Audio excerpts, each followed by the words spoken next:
तुम्ही पण असे सॉन्ग लावून कामे आवरता का? कमेंटमध्ये मला नक्की सांगा. आजपासून मी नवरात्रीच्या साफसफाईला सुरुवात केली आहे. साफसफाई म्हटलं की त्याची सुरुवात मी घरातील जाळे काढण्यापासूनच करते.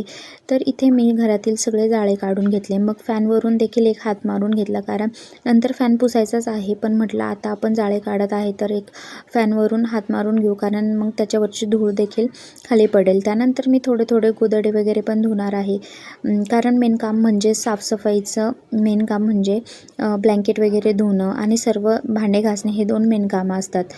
त्याचबरोबर वातावरण देखील बघावं लागतं. कधी पाऊस पडतो तर कधी ऊन पडतं. त्यामुळे ज्या दिवशी चांगलं वातावरण असलं त्या दिवशीच असे चांगले मोठे मोठे ब्लँकेट वगैरे धुवून काढायचे. कधी पायांनी असे मी धुवून काढले, तर कधी हाताने. त्यानंतर मग कम्फर्टमध्ये 10-15 मिनिट भिजत घालून मग वाळायला टाकले. त्यानंतर मग मी उपवास असल्यामुळे फराळाचं केलं. तर अशी माझी झाली साफसफाईची सुरुवात.